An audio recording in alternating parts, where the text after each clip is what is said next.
Bonjour à toutes et tous. Bonjour Yves et bienvenue. On va développer ensemble différents axes du rapport que tu as remis au ministre Bruno Le Maire au mois de mars dernier et qui, comme annoncé à l'instant et comme d'ailleurs développé dans pas mal de tables rondes précédentes, ce rapport vise à s'assurer que, bon, ça ira pas plus bas, vise à s'assurer que finalement l'ensemble des acteurs, la place, mène des actions sur cette trajectoire climatique Accord de Paris et ainsi d'ailleurs devient une place leader dans cette transition climatique.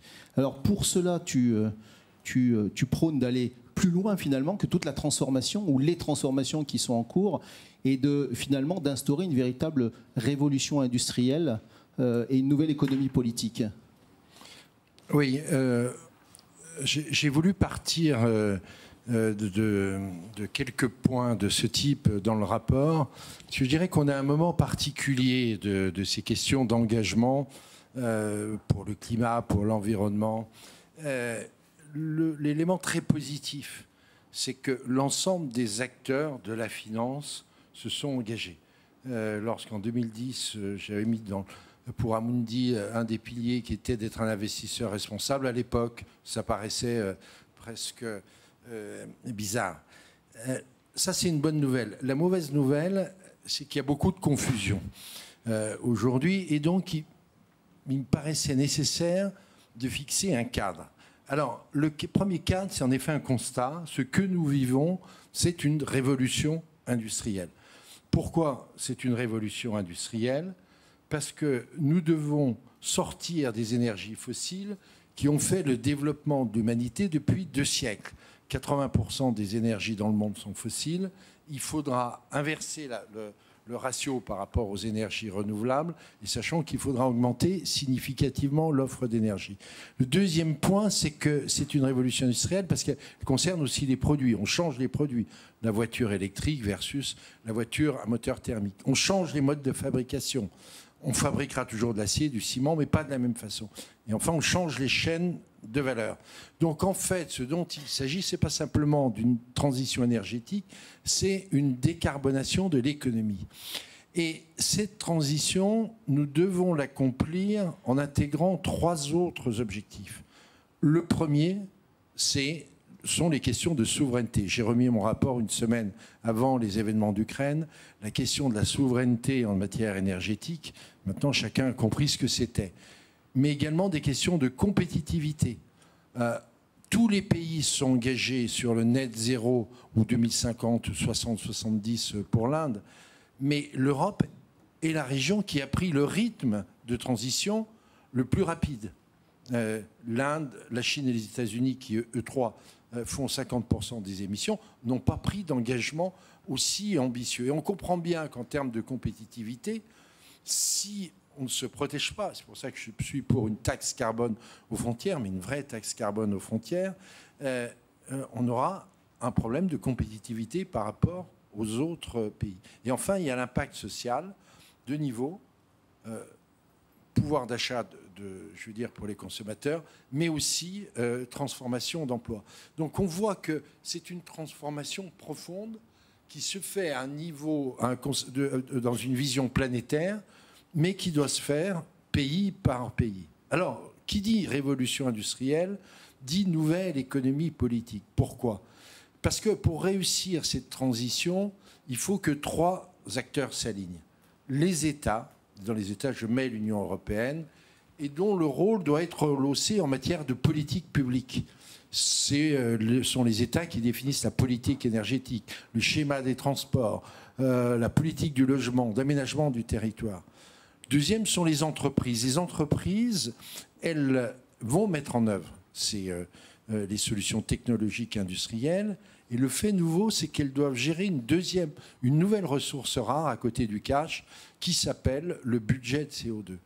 Et enfin, c'est le système financier dont la mission est d'accompagner cette transition en allouant efficacement le capital à cette transition globale en fait de l'économie.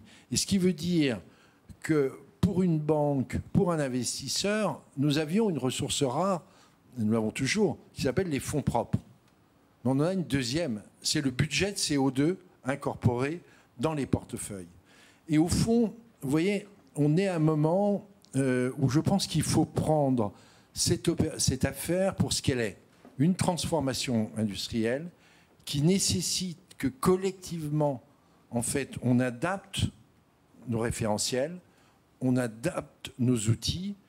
Et pour faire une comparaison, dans les années 70, j'ai ce privilège de pouvoir me souvenir de cette époque, s'est mis en place l'économie financière de marché telle qu'on la connaît aujourd'hui. Et à cette époque, il y a quelqu'un qui s'appelait Vernimen, qui avait fait, pour beaucoup d'entre vous le connaissent, un bouquin d'analyse financière, sont mis en place des méthodes d'analyse financière. Et au fond, il faut que pour cette gestion de la question climatique, de la transition énergétique, au fond, la gestion du CO2, en fait, on crée des référentiels et des outils de ce type. Alors, à propos justement de ces acteurs financiers qui sont acteurs de cette transition et même révolution prônée, ce qu'on observe, c'est que finalement, tous les acteurs aujourd'hui s'engagent de façon déterminée justement dans cette transition climatique. Alors, soit avec conviction, soit forcés par leurs clients, soit sous l'égide évidemment de la réglementation qui s'installe. Réglementation, tout le monde met en place de façon un peu accélérée ou pas des politiques charbon, des politiques climat, des politiques oil and gas, des politiques bientôt biodiversité, et ça dans un cadre réglé par la taxonomie. Bon, tout ça s'installe rapidement. Pour autant, est-ce que les acteurs financiers, est-ce que la finance avance assez vite et va assez loin ? Si vous voulez, c'est d'abord l'avancée ne peut être que globale et cohérente. Le but du jeu, c'est pas que la finance aille vite ou pas vite. Le but du jeu, le but de guerre, c'est qu'on réduise le CO2. Donc, il faut revenir quand même aux choses essentielles. Et là, il faut voir qu'on est à un moment particulier, c'est évoqué dans le panel précédent, c'est que la réglementation n'est pas encore stabilisée. On a la taxonomie qui peut avoir une utilité, mais qui pose aussi beaucoup de problèmes d'interprétation. Je pourrais y revenir. Il y a le reporting extra-financier, l'EFRAG, travaux de l'EFRAG qui seront terminés à la fin de l'année et pour une mise en place en 2024, en parallèle avec ce qui est fait par l'IFRS. Et donc, le premier point, je voudrais dire, en fait, c'est que quand on a un système économique, il faut avoir d'abord un système comptable. Le premier point, c'est de mettre en place des comptabilités CO2 dans toutes les entreprises qui permettent de mesurer où elles en sont en termes d'émissions, que ce soit le scope 1, scope 2, scope 3, et comment elles se projettent. Ça me paraît fondamental. On parlait de fournisseurs de données.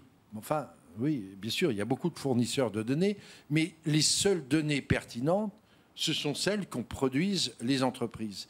Et là, je crois qu'il y aura un travail à faire au-delà de ce qui va sortir au niveau de Bruxelles pour définir filière professionnelle par grand secteur, comment on doit compter. Pour qu'au fond, ce qui est important, c'est que secteur par secteur, si on compare Volkswagen ou Stellantis, on ait quelque chose de comparable. De la même façon que dans le domaine financier, on peut avoir quelque chose de comparable. Le deuxième point, c'est la partie analyse. Pourquoi ? J'ai dit que le rôle du système financier, c'était de bien allouer le capital à cette transition. Mais pour bien allouer, il faut porter un jugement sur les entreprises. Jugement sur ce qu'elles ont fait en termes de rythme d'émission et quelles sont leurs projections. Et au fond, ce n'est pas très différent de ce qu'on fait en matière d'analyse financière traditionnelle. Mais pour ça, il faut normaliser les méthodes d'analyse. Donc je pense qu'il y a un travail important qui est à faire par la communauté des analystes, qu'il soit financier, analyste de crédit bancaire, dans une agence de rating, dans un fournisseur d'index, pour arriver à des standards d'analyse communs. Et ça, c'est vraiment quelque chose d'essentiel, parce que si on ne le fait pas, on va être dans une tour de Babel. Et ce qui créera le soupçon de greenwashing, c'est qu'on se rendra compte que telle ou telle entreprise peut être notée vraiment de manière très différente par des acteurs sans de bonnes raisons. Donc là, il y a quelque chose de très important à faire. Puis le troisième point, c'est la question de la gouvernance. J'ai dit qu'au fond, les entreprises devaient manager le CO2 comme elles manageaient le cash, que les banques devaient manager l'empreinte CO2 des portefeuilles comme elles manageaient les fonds propres. Mais ça, c'est une vraie révolution culturelle. Donc ça veut dire qu'il faut que ce soit intégré, et c'est déjà le cas au niveau des conseils d'administration, mais que ça se propage en fait dans tous les outils de management des entreprises. Donc du coup, je crois qu'il faut être réaliste. On a 2 ou 3 ans pour mettre en œuvre toute cette nouvelle économie politique, cette nouvelle façon d'appréhender les entreprises. Et il faut qu'on fasse en 2 ou 3 ans ce qui a été fait en 20 ans pour l'analyse financière traditionnelle. Merci. Je rebondis juste un instant sur un point que tu as souligné, mais je crois que c'est du bon sens, mais je pense que c'est important qu'on le garde tous en tête, c'est que, et je regarde Éric Pinon au premier rang, parce qu'on a beaucoup travaillé ensemble à l'AFG, et on va continuer de le faire dans les années qui viennent sur ce sujet majeur, qui est l'objectif premier, c'est de réussir la transition. C'est pas de faire du tick the box sur des gestions de portefeuille, par exemple, ou en tant qu'émetteur. Et donc, pour cela, on a besoin de pouvoir faire notre métier de analyste de projet et financeur de projet, et choix entre les projets. Et pour ça, on a besoin de la matière première, qui est l'information, c'est ce que tu évoquais. Et la matière première d'information, elle vient des entreprises, elle ne vient pas d'ailleurs. Donc je reviens là-dessus parce que c'est un axe majeur, ça, de pouvoir développer cet accès à l'information et ce cadre d'analyse que tu évoquais. Est-ce que, finalement, une fois posé ce cadre, comment tu vois l'avenir pour certains acteurs? Alors on est plutôt orienté asset management ici. C'est comment tu vois l'avenir et les perspectives, les enjeux à court ou moyen terme, ou même à long terme, pour ce métier d'asset manager dans ce nouveau cadre? Alors, tout d'abord, moi, je voudrais dire, j'entends parler de produits ESG, de stratégie ESG. Moi, j'ai une position très simple. C'est que c'est notre responsabilité en tant qu'investisseur de faire ce travail, je veux dire, d'analyse des entreprises selon leur performance au regard du climat, de la transition énergétique, tout simplement parce que si on ne le fait pas, qui d'autre le fera? Or, j'aime bien citer cette formule de Bernard Shaw qui dit liberté et responsabilité vont de pair. C'est d'ailleurs pour ça que, au fond, si peu de monde aime la liberté. Donc pour moi, l'ESG ne doit jamais être une affaire de marketing. On ne fait pas, je veux dire, des produits ESG. Je ne sais pas ce que ça veut dire, les produits ESG. Je connais des produits où on décrit les méthodes d'analyse, la façon dont on s'y prend pour constituer un portefeuille. Mais c'est juste normal. Je veux dire, je vais prendre une image par rapport à une voiture. On achète une voiture pour son design, son prix, sa sécurité. Mais on veut en même temps qu'elle respecte, ou en tous les cas, on n'imaginerait pas qu'elle puisse ne pas respecter des normes anti-pollution. Et donc, l'analyse ESG, c'est une contrainte que notre industrie doit s'imposer. Et au fond, je dirais que dans les 2 ou 3 ans qui viennent, tout sera article 8. Mais par contre, ça veut dire que notre industrie, l'industrie de l'analyse, doit se former davantage. C'est différent, je ne sais pas si c'est plus compliqué, peut-être un peu plus compliqué, de se prononcer sur la crédibilité de la stratégie industrielle de Volkswagen versus celle de Stellantis pour passer à l'électrique, de la stratégie d'Arcelor vis-à-vis de Thyssen dans le changement de leur mode de fabrication. Donc il y a un besoin d'expertise technique, supérieurs pour faire ça. Et après, il faut arriver à un consensus sur les méthodes d'analyse et de pondération entre nos acteurs. Dans le domaine financier, quand un broker dit vous avez des gens qui sont à l'achat, qui sont neutres ou qui sont à la vente. Mais quand on regarde les études, le socle d'analyse est commun.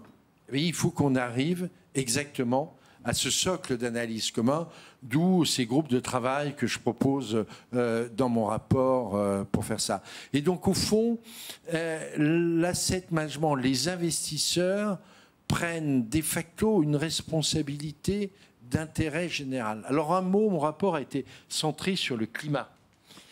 Beaucoup me disent, mais il y a beaucoup d'autres problèmes d'environnement à prendre en compte, la biodiversité, etc. Oui, je ne discute pas que ces problèmes sont à prendre en compte, mais si on ne règle pas la question du climat, on ne réglera aucune des autres. Donc ça, c'est vraiment la priorité.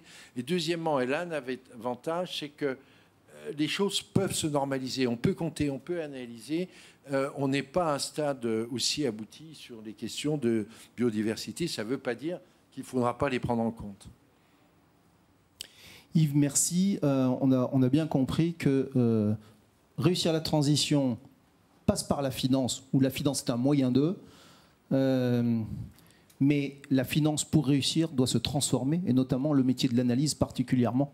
Je crois que ça donne beaucoup de perspectives à tout le monde. Et je dirais qu'aujourd'hui, si vous voulez, le plus important, ce n'est pas d'être les mieux disants, les mieux proclamants. Au fond, si je devais dire une ambition pour la place de Paris, c'est d'être les mieux faisants. C'est-à-dire ceux qui, dans l'exécution, la mise en œuvre, sont des partenaires crédibles, des entreprises, des investisseurs et aussi des pouvoirs publics, chacun devant jouer le rôle qui est le sien. Parce que la finance peut accompagner, mais elle ne peut pas transformer elle seule. Merci.